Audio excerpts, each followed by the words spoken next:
Bienvenue dans ce nouveau cours sur les nombres complexes de l'épisode 3.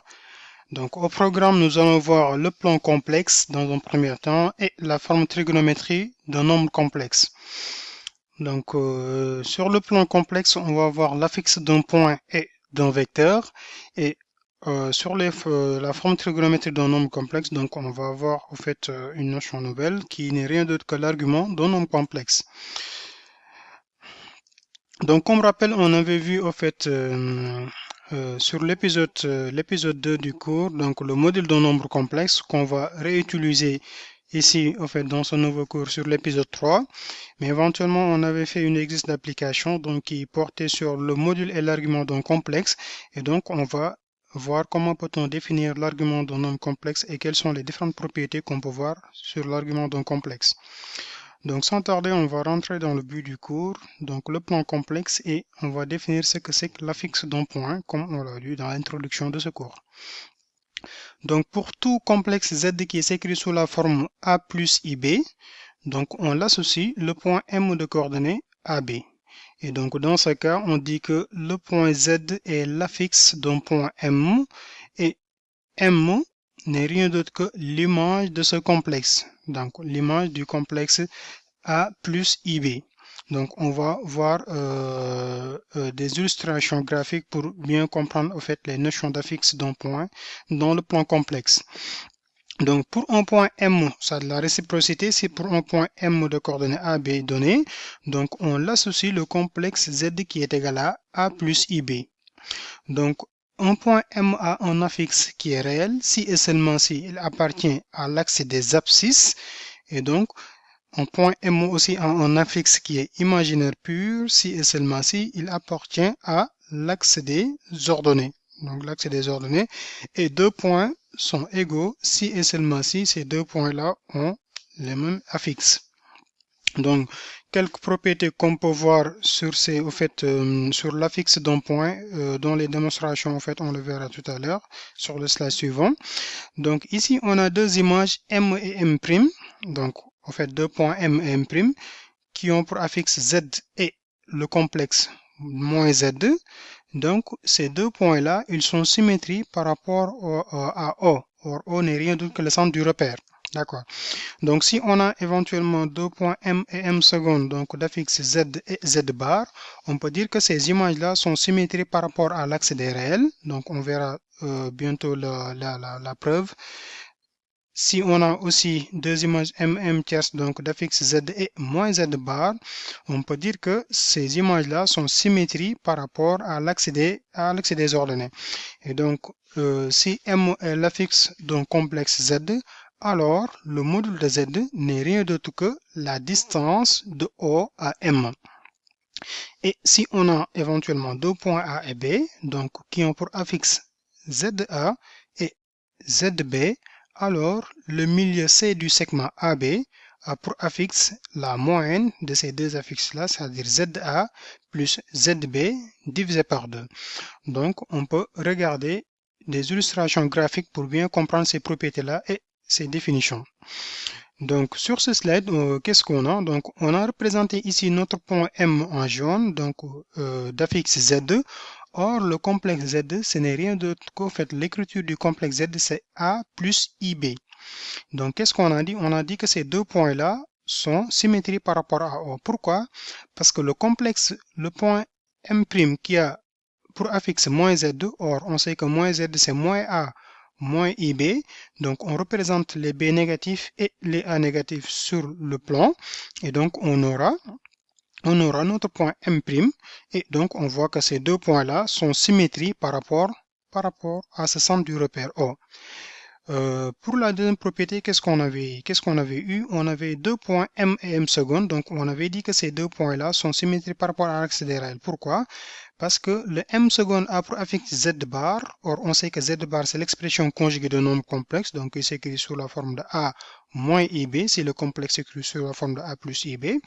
Et maintenant, il suffit seulement de représenter le point M seconde, au fait, dans le plan, donc on aura les A positifs et les B négatifs.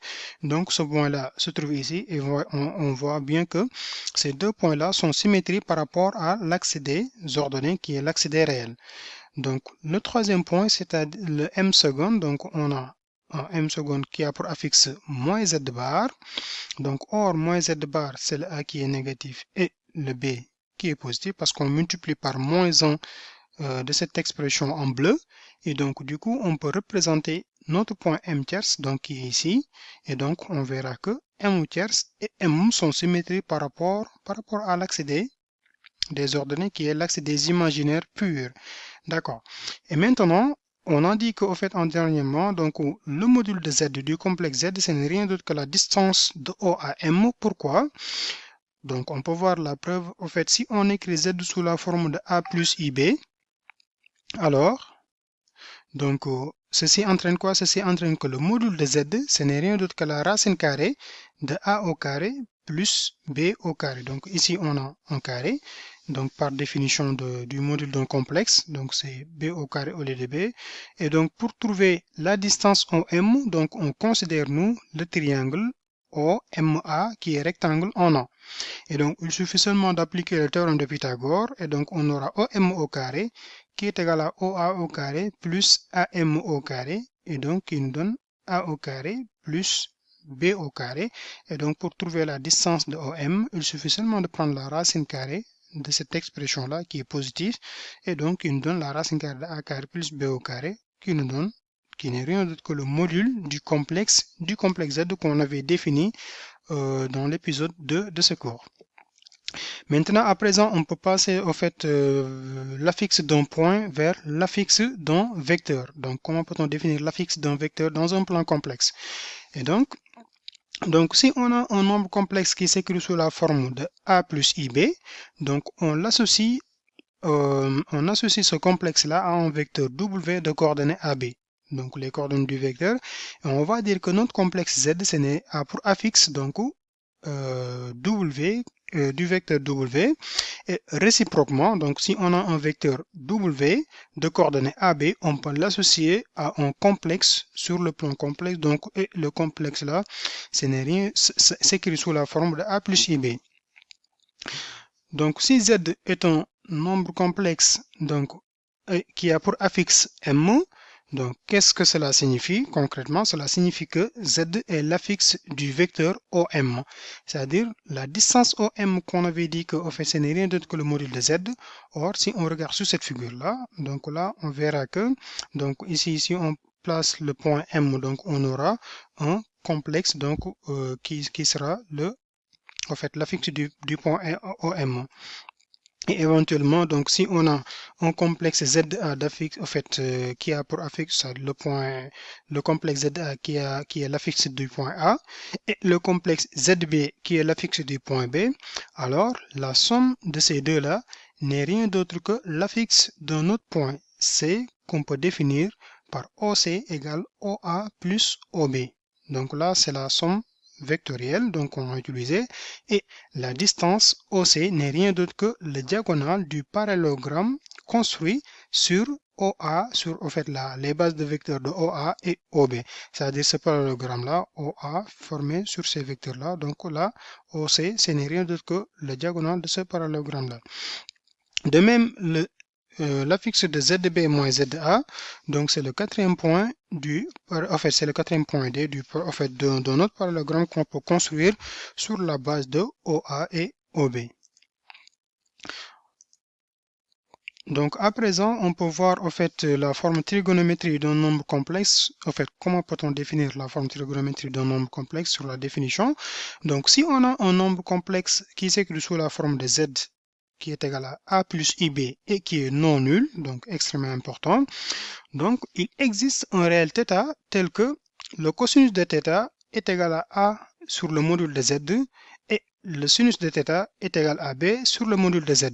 Donc, ici, au fait, on peut représenter notre angle θ, donc le réel θ, et donc on voit que, en fait, en considérant ces triangles-là, donc cette distance-là, en fait, ce coordonnade n'est rien d'autre que le cos de θ, donc en appliquant le théorème de Pythagore, et là, éventuellement, on a le sinus de θ, et donc, pour déterminer le cos de θ, donc ce n'est rien d'autre que, en fait, on avait dit que cette distance-là, c'est le module de Z qui est égal à OM. Donc, au fait, on sait que le cosinus de θ, ce n'est rien d'autre que A, donc le complexe Z qui a pour affixe en fait, A et qui a pour affixe M de coordonnées A et B. Donc, le cos de θ, ce n'est rien d'autre que A sur module de Z. Et sinus de θ, ce n'est rien d'autre, le cos de θ, c'est égal à A sur module de Z. Et le sinus de θ, ce n'est rien d'autre que B sur le module de Z. Et donc, si θ est solution, donc toute autre solution, donc s'écrit sous la forme de A θ plus 2kπ, avec k appartenant à l'ensemble des entiers relatifs. Donc, dans ce cas, qu'est-ce qu'on va dire? On va dire que θ n'est rien d'autre qu'un argument du complexe, donc Z, et on écrit arg de Z égale θ modulo 2π. D'accord. Là, on lit que, au fait, on lit l'argument du complexe. Z n'est rien d'autre que θ modulo 2π. Donc là, 0 n'a pas d'argument, raison pour laquelle on a défini notre complexe comme étant un complexe qui est non nul. Et donc l'interprétation géométrique au fait de θ, donc c'est ce qu'on est, c'est au fait, c'est une conséquence de cette définition qu'on vient de mentionner. Donc si on a un complexe Z non nul et M son image, donc M son image, l'argument de Z n'est rien d'autre qu'au fait une mesure en radian de l'angle orienté UEOM. Donc c'est la mesure en radian de l'angle UEOM et donc on le note ainsi, qui est égal à l'argument de Z2 modulo 2π. Et donc si on a un vecteur W, donc qui est l'image d'un complexe comme on l'a défini tout à l'heure, donc l'argument, en fait, l'argument de Z n'est rien d'autre que la mesure en fait de l'angle U et W. Donc si W remplace la valeur M. Et donc toujours sur les formes trigonométrie, donc ici on peut voir donc la définition de l'argument, ou bien comme on a vu la définition de l'argument, donc là on va voir quelques propriétés sur l'argument d'un nombre complexe. C'est-à-dire si on a l'argument de Z est égal à 0 modulo 2π, cela signifie quoi? Cela signifie que notre Z il appartient à R étoile plus, c'est-à-dire il appartient aux réels qui sont positifs. Et maintenant si l'argument de Z est égal à pi, alors on peut dire que notre Z appartient à R-. Donc on forme un angle qui est égal à pi, qui est le parallèle. Donc l'argument de Z est égal à pi sur 2 si et seulement si Z appartient, au fait, si et seulement si Z est un imaginaire pur dans les parties positives, c'est-à-dire de 0 vers le haut. Donc, et on peut voir que l'argument de Z est égal à moins pi sur 2, donc si et seulement si 2pi, modulo 2pi, si et seulement si Z est un imaginaire pur, mais dans les parties négatives du plan complexe. Maintenant, si on a un nombre complexe non nul, on va dire que l'argument de moins Z, ce n'est rien d'autre que l'argument de Z plus pi. Donc, ces preuves-là, on les verra en exercice prochainement dans les TD. Et l'argument de Z bar, ce n'est rien d'autre que moins argument de Z2 modulo 2pi. Et l'argument de moins Z bar, ce n'est rien d'autre que pi moins argument de Z2 modulo 2pi. Donc, toujours sur les propriétés, sur les arguments. Donc là, si on a deux complexes Z et Z' qui sont non nuls, donc l'argument de Z multiplié par Z', ce n'est rien d'autre que la somme des arguments. C'est l'argument de Z multiplié par l'argument de Z'. Et si on a un entier naturel n non nul, alors l'argument de Z à la puissance n, ce n'est rien d'autre que n multiplié par l'argument de Z modulo 2pi. Et si pour l'inverse, c'est-à-dire si on a un complexe donc, qui est non nul, donc argument de 1 sur Z, ce n'est rien d'autre que moins argument de Z modulo 2pi.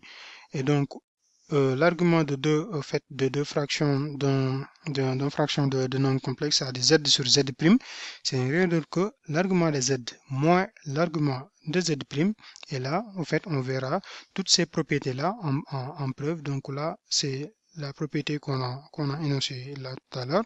Donc l'argument de Z plus Z, l'argument de Z multiplié par Z', ce n'est rien que l'argument de Z multiplié par plus argument de Z' modulo 2pi.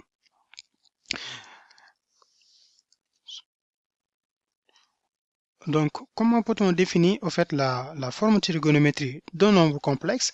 Donc, si on a un nombre complexe qui est non nul, on va noter R, le module de Z. Donc, on note R égale au module de Z et θ, l'argument de Z. Donc, par communauté d'écriture, pour simplifier les expressions. Maintenant, en fait, si on note R comme étant le module de Z et θ, l'argument de Z, on a alors Z s'écrit sous la forme de R, facteur de cos de θ plus I sinus de θ. Donc, dans ce cas, en fait, là, on dit que c'est la forme trigonométrie d'un nombre complexe et une telle écriture est appelée forme trigonométrie du complexe Z. D'accord. Et donc, deux complexes Z et Z' non nuls, donc vérifie une relation. Donc, ce n'est rien d'autre que si Z est égal à Z', cela veut dire quoi? Cela veut dire que le module de Z est égal au module de Z' et l'argument de Z est égal à l'argument de Z'. Donc, au futur, si on demande de montrer que deux complexes, en fait, si on définit deux complexes et on demande de montrer que ces deux complexes-là sont égaux, donc il suffit de vérifier que, en fait, ils ont même module, ça, le module de Z est égal au module de Z' et l'argument de Z est égal à l'argument de Z' modulo 2π. Donc, comment peut-on trouver la forme trigonométrique d'un nombre complexe? Donc, si nous avons cette écriture-là, donc si on a Z est égal à R facteur de cos de t plus I sinus de t, donc il ne faut pas conclure activement si on a R égale 0 et Z égale 0, car on ne peut pas avoir un argument, c'est-à-dire un complexe nul n'a pas d'argument. D'accord. Et si R est positif aussi, et module de Z est égal à R, et argument de Z qui est égal à T, modulo 2π, éventuellement si le module de Z est égal à moins R, c'est-à-dire le cas où R est négatif, donc le module de Z est égal à moins R, et l'argument de Z c'est égal à l'argument de π plus T, comme on l'a vu sur les propriétés des arguments. D'accord. Et maintenant, au fait, on avait vu sur l'épisode 2, donc la définition du module d'un complexe. Donc, on avait dit que ce n'est rien d'autre que la racine carrée de Z multipliée par Z bar. Donc, si on peut l'écrire sous cette forme-là, donc, et que Z c'est égal à module de Z facteur de U plus IV, donc il nous reste uniquement à déterminer, les réels U et V tels que U plus IV, ce n'est rien d'autre que cos de t plus I sinus de t. D'accord. Cela veut dire quoi? Cela veut dire que de trouver le cosinus de t tel que, en fait, trouver le réel tel que, le réel t tel que le cos de t est égal à U et de trouver, en fait, le réel t tel que le sinus de t, ce n'est rien d'autre que V. Donc, c'était tout pour pour cet épisode 3, donc, qu'on a vu sur les nombres complexes. Donc, on pourra voir, en fait, les arguments ou bien quelques propriétés qu'on avait vues sur les arguments. Donc, sur cette partie-là. Donc, en fait, on reviendra sur les TD. Donc, oui, les TD 1 et les TD 2 de l'épisode 1 et de l'épisode 1 et de l'épisode 2 sont disponibles. Donc, on reviendra prochainement sur une autre vidéo qu'on fera avec le TD de nombre, en fait, sur l'épisode 3. Donc, on fera. Et comme exercice d'application, donc, c'était l'exercice qu'on avait défini tout à l'heure. Donc, le module et l'argument d'un complexe. Donc, on reviendra sur d'autres TD pour bien expliquer comment peut-on déterminer le module d'un complexe et l'argument d'un complexe, écrire la forme trigonométrie d'un nombre complexe, mais éventuellement faire des calculs sur le plan complexe qui est beaucoup plus proche de la géométrie en nombre complexe. Donc prochainement, sur le prochain TD, donc on verra le cos. On pourra à présent déterminer ce calcul-là. Donc là, on va déterminer pour tout couple θ et θ' tel que le cos de θ moins θ' différent sur 2 est différent de 0, de déterminer le module et l'argument de expo de Iθ plus exponentielle de Iθ'. Donc là, à présent, on pourra faire ce TD là, puisqu'on a vu l'argument d'un complexe, éventuellement l'exo 3 du TD2, donc on avait omis, puisqu'on n'avait pas vu l'argument d'un nombre complexe. À présent aussi, on pourra le faire prochainement. Donc, on se donne rendez-vous sur le prochain TD et éventuellement sur les autres prochains chapitres en mathématiques. Bonne lecture à toutes et à tous.